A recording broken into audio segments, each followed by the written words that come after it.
Thanks for staying with us. This is Newsline. We're talking about poverty in Hong Kong, why rich Hong Kong has so many poor people. Now, Kalina Tsang, you're the Oxfam Hong Kong program manager.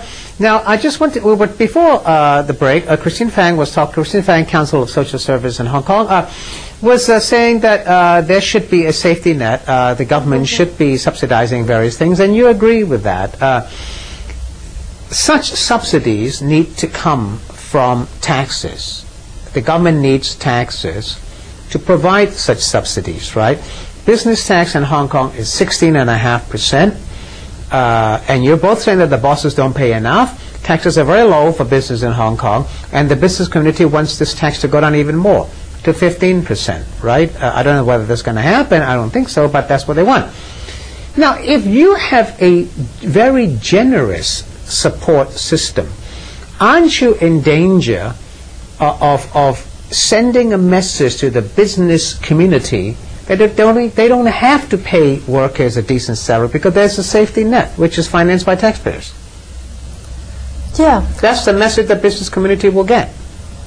Actually, I think that it is a social justice issue. Actually, I don't think it is even the government implement this type of scheme. It is not very generous because we didn't have done much in the past. And actually, we find that the poor people cannot share the fruits and the benefit of our economic development. Why our GDP go up and up? And also our reserves are talking about hundreds of billions of dollars. Why we just put them aside? Why we could not have more resources investment? It is helping the working poor to get a decent job, to be in the market, and to have a better living and self-reliance on his family. Is that just the responsibility of the government giving handouts? Is that also responsibility? You say the economic fruits are not being shared. You don't share economic fruit by giving welfare handouts. You share economic fruit where everybody shares in the growing economy, right? The trickle down, right? But that's not happening. That's not happening. That's why the government, I don't think we should blindly believe in the market. I think if the market fails, it is the time when the government has to intervene in an appropriate way. The government intervening. You've been around quite a while. You've worked in the Council of Social Service for a long time. You know that every year you go banging on the government's door and you want more money for the poor, and you don't get a lot, and the government is sitting on a lot of money. But if you ask the government to, as Kalina Tsang says, to intervene, that's going away from the government motto of small government, big business, big markets. Are they going to do that?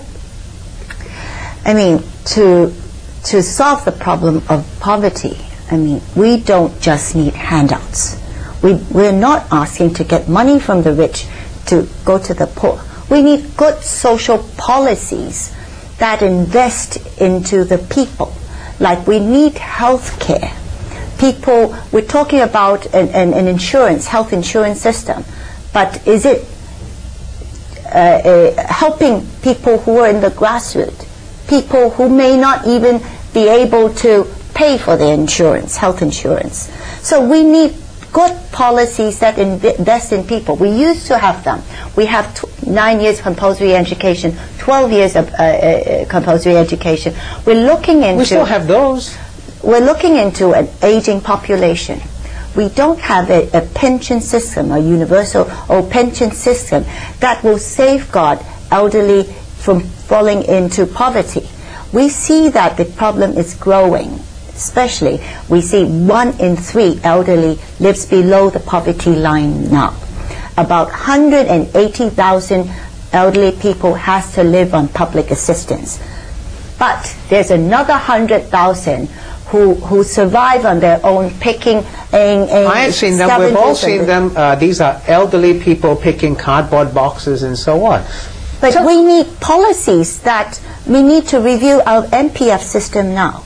So to safeguard in 10 years' time, when the population, aging population shoots up, we don't have more people picking cardboard. How many poor people do we have in Hong Kong? We got a population of 7 million. You have figures, I'm sure. How many people would you say are classified as poor in Hong Kong? If we benchmark in international or measuring standard using half of a median income households as a poverty line, we have 120 1,200,000. So we've got 1.2 million people. That's 18% of the population. When you say poor, how poor are they? They earn half of what an ordinary household can earn.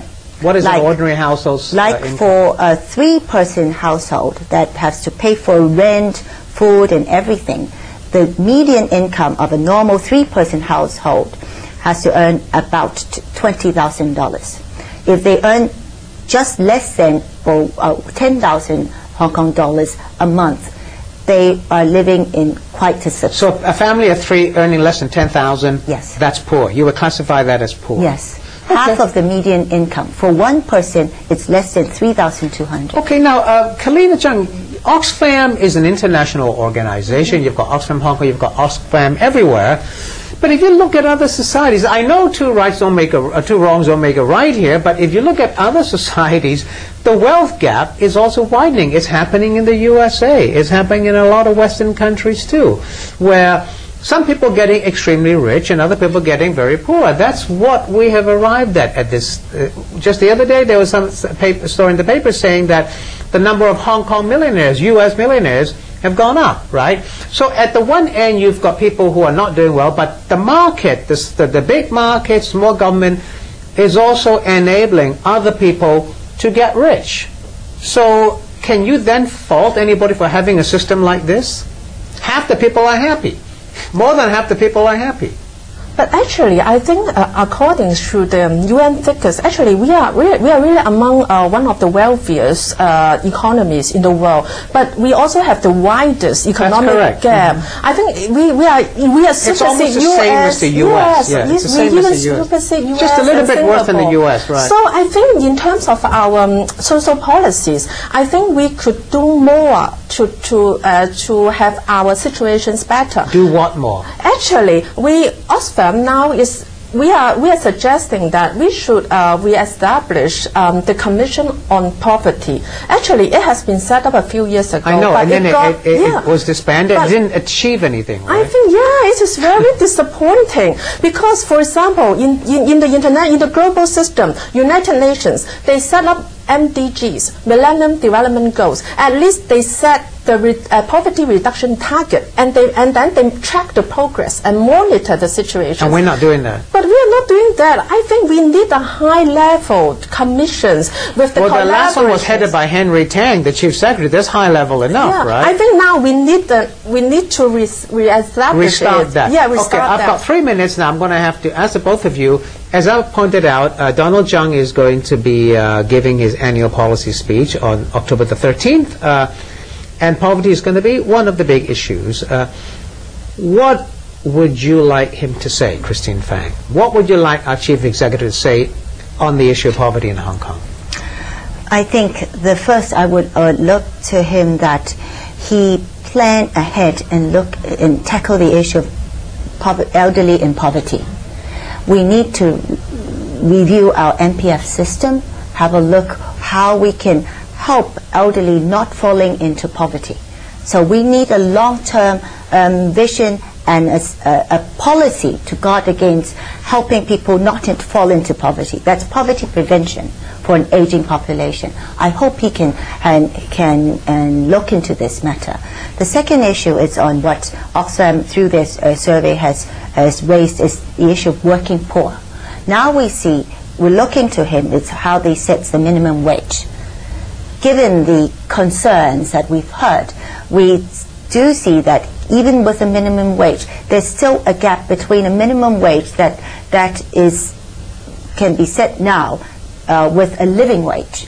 What kind of a subsidy that the government can help these Because the minimum wage is not a living wage. A minimum wage is just a wage floor.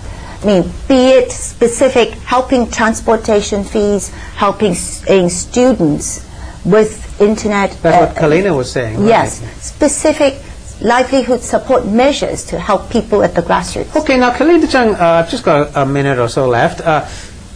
What would you want to hear from Donald Tsang? Donald Tsang is going to talk about poverty. You've done a study on poverty. You found that there's a lot of working poor in Hong Kong.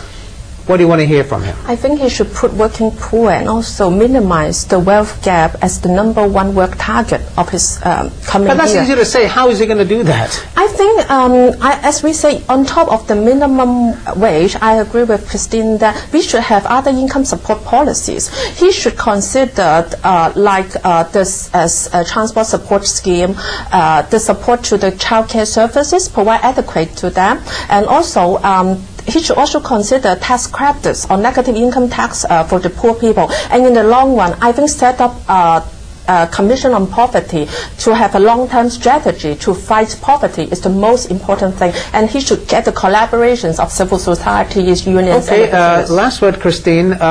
Would you say that the Poverty Commission failed?